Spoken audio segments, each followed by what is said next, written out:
Minze is a digital health company that strives to become the e-health go-to place for all urology diagnostic and monitoring tools at the patient's home.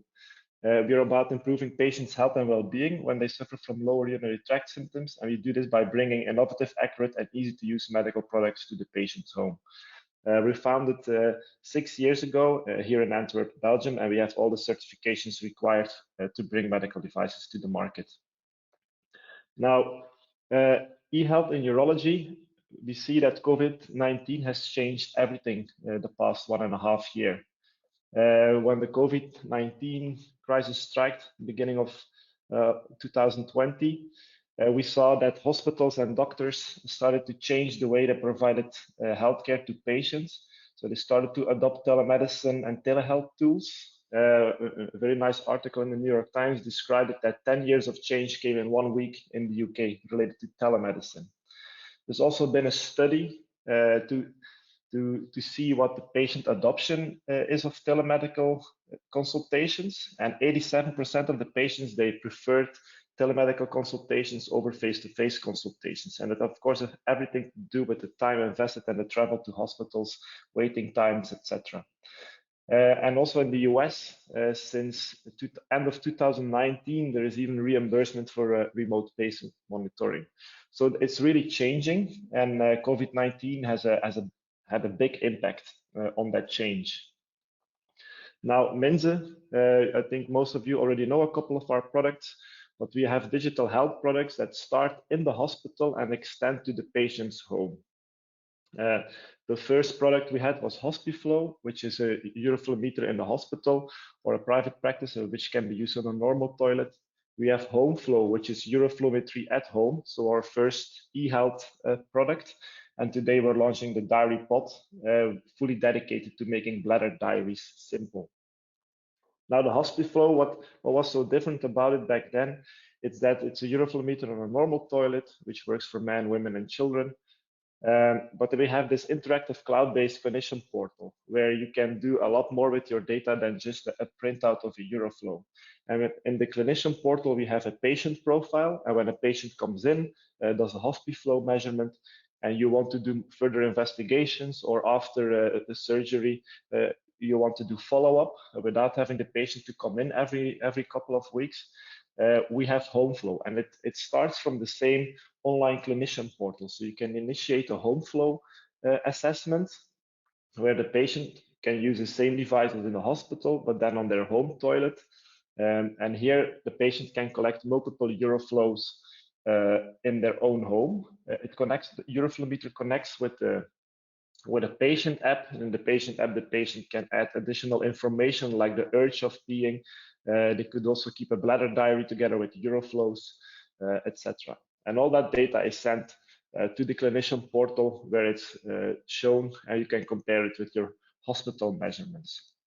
We also added a quality of life and EPROM questionnaires, so that you can, next to the physical assessment of the patients through the uroflow, you could also ask more the experience of the patient and how they are experiencing the treatment. So that's also something we have integrated to move more and more towards the e-health platform for urology. So this is enabling new workflows and remote follow-up from home. So this is what we brought to market 2 years ago. But we got feedback from the market, of course, and they say, well, there is a big population of patients who do not need a uroflow, but who could benefit very much from only a bladder diary.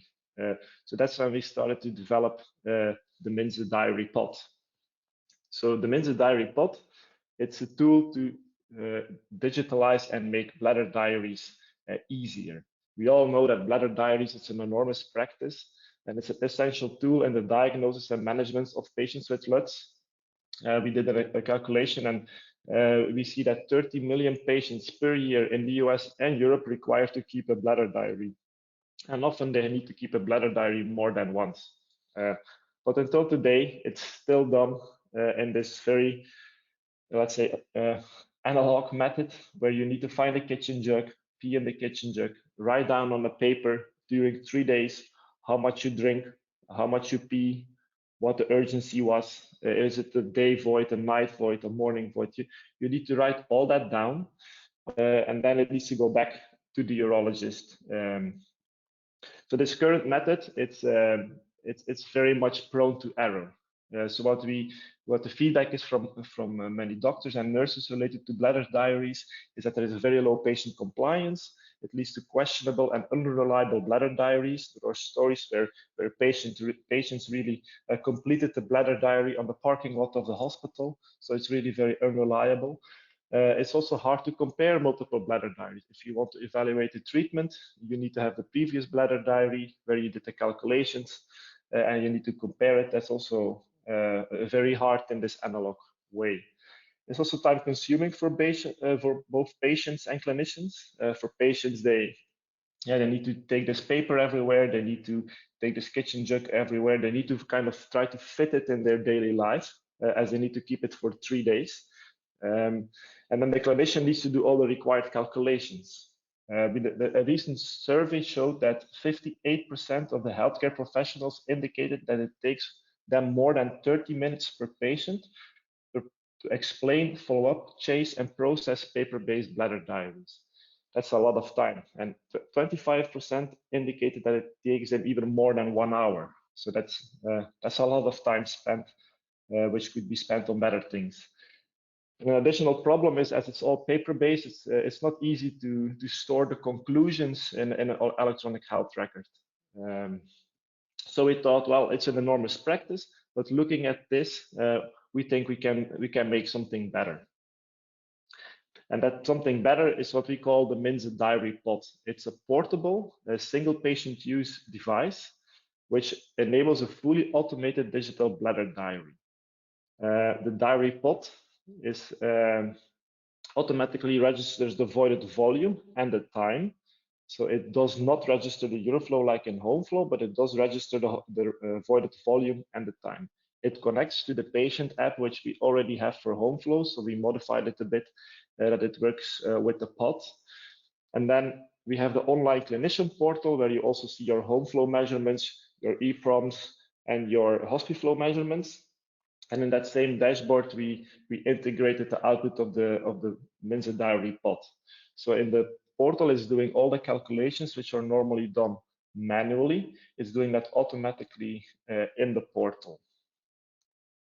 Now, some specifications about the Minze Diary Pod. So as I said before, it automatically registers voided volume and time. Very important, and that's also the main difference with the home flow. It's a single unit, so it's just one part, and single patient use. So the patient gets the device, and they can use it for up to 1,000 measurements, and they get to keep the device. They do not return it to the doctor or to the hospital, so there is no reprocessing, no cleaning, no hospital hygiene involved. It's really, it goes to the patient and it stays with the patient. It registers up to 500 milliliter, and it can contain up to 600 milliliter. The accuracy is within 15 milliliter, and in the lower volumes, it's even more accurate. And it works for men, women, and children. And I will come back to the design of the diary pod later. So how do people use the Minze Diary Pod? So before voiding, they need to position the diary pod in a comfortable way. Both men and women can use it in different angles. And then they can use it or sitting on the toilet or in a standing or squatting position. But we designed the diary pod in such a way that it can be used perfectly in a sitting position in the toilet without touching the toilet or anything else. So it is designed with that usability in mind. After voiding, the patient needs to press on the diary pod's button, and the measurement on the diary pod, which will be the volume and the time of voiding, will be sent to the Minze app, which we already use for many patients for Minze home flow. In the app, we will ask them the urgency.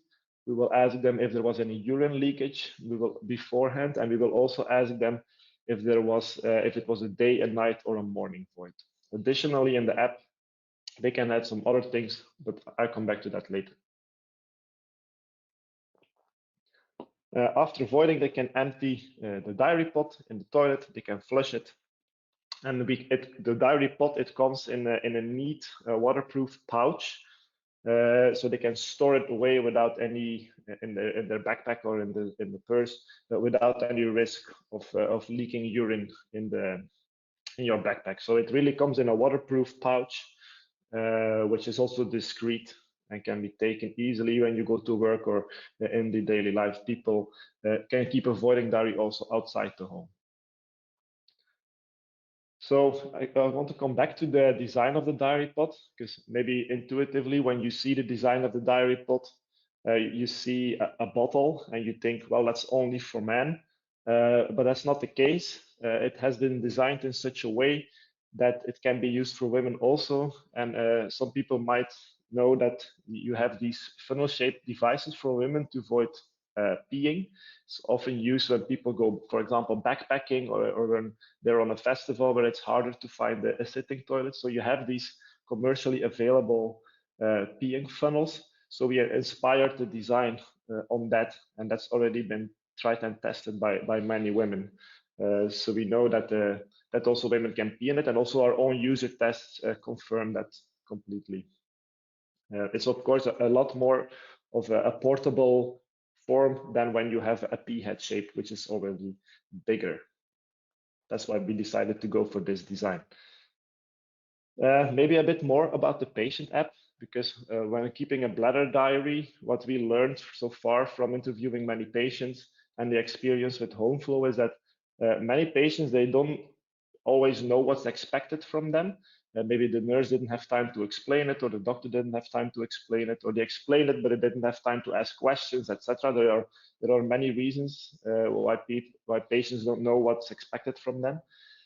So in the app, we give them a basic training of what's expected from them, so that when they start, they know exactly what to do. And this basic training, the four most important things are that you need to do 3 24-hour cycles, so that you start with a morning void and you have to end with a morning void, and you need to register everything you drink, all your leakage episodes, and all the urinations you need to register. So this is a training they need to go through every time they want to start with a voiding diary.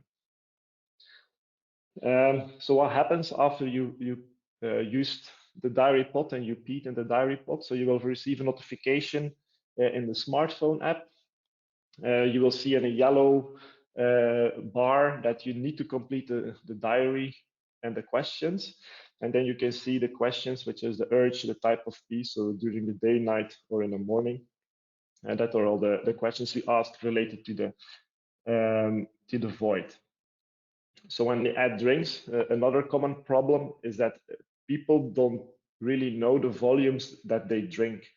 So we researched what are the typical volumes and the typical mediums where people drink from. For example, a little juice box or a bowl of soup. We got the feedback from urologists that people sometimes wrote down on the voiding diary, I had a bowl of soup, and then the urologist needs to think, well, what's the volume of a bowl of soup. So we give the patient already, we help them selecting the right volume, but they also have the possibility, of course, to give an exact volume in the app. And that's then all visualized on a timeline so that the patient can keep track of what they already have put in, so they can also remember, maybe they forgot that they added a drink already, but they will see it, so they will not add it twice.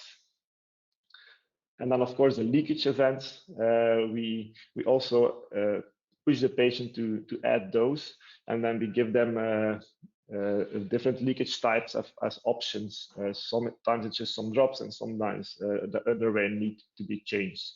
And when they do that, they can also add the pad weight optionally. So that is how we guide the patient in keeping a bladder diary and making it very simple. Now I want to show you the clinician view. Like what I just showed was everything the patient does, but also how does it look in the clinician portal, and what does the patient, what does the doctor get to see? So what you see here is the list view. So that's what you normally would receive on paper. And normally you would have to do a lot of manual calculations on this. but we do that automatically. So we do the processing of the voiding diary automatically. So by clicking on the diary summary, it does the calculations now, and then you can see the highlights of cycle 1, 2, and 3, and you can see all the calculations that you can think of. They're there, but we show the highlights on the top of the page. Now, when you do multiple voiding diaries, we do patient progression and we compare the voiding diaries. So you can indicate the baseline and you can indicate the follow-up bladder diary. And there you can see, okay, how much less leakages did they have, the day void frequency, how did that compare to the baseline? But there are multiple options that you can choose from to compare voiding diary 1 to voiding diary 2 or 3, etc. So that's what we have today. Now, we're also working on the future, of course. We keep on improving the system. And what we want to do in the next step is really bring together the voiding diary data, the EPROMs, questionnaires, and therapy information. So for example, that you can see with the baseline voiding diary, you can see what was the quality of life of the patient. Then with the follow-up bladder diary, where you gave them a particular drug or medication, you can ask the quality of life, and you can see the impact of the bladder diary, and you can see all of that together. So that's it's easier to monitor your patient progress. So that's what we're working on now. Now, for those who really to make it still clear what the difference is between home flow and the Minze Diary Pod, is that the Minze home flow, it's a Euroflowmetry, also a bladder diary, but a multi-patient use device. Where the Minze Diary Pod is only for bladder diaries, no Euroflow, but it's single patient use and it's smaller and more compact. So it's easier for the patient to keep a bladder diary like that, especially for patients who do not need to have a Euroflow, which are many. So what are the conclusions? What are the benefits for the healthcare provider or the doctor? Well, it saves them time due to the automatic calculations and comparing of voiding diaries to evaluate the treatment effect. It's in real time and more reliable data. So patient keeps a voiding diary at home and you immediately see the results coming into the portal, and it's easy to store in the EHR. And for the patient, well, the automatic registration means no more reading out of the kitchen jug and writing it down on a paper. It's an ergonomic design for men, women, and children, so it makes it easier to pee. It's easy to provide additional information in the app, like liquid intake, urge, and leakages. And it also means less traveling to and from the hospital, as a doctor can see the results without you having to physically bring a paper bladder diary. To conclude about availability and pricing. So it comes with a software license of 400 to 600 euro per year. And that's required to have access to the Clinician Portal. If you already have HospiFlow or Home Flow, it's included, so you don't need to pay additionally. And the Diary Pod itself, it costs 50 euro. It's single patient use and it can register up to 1,000 voids, so a patient can use it for many bladder diaries. It's a consumable, so it doesn't need to come back. It stays at the patient. And we will have it available in limited quantities from the end of July. So that brings me to the end of my presentation, and I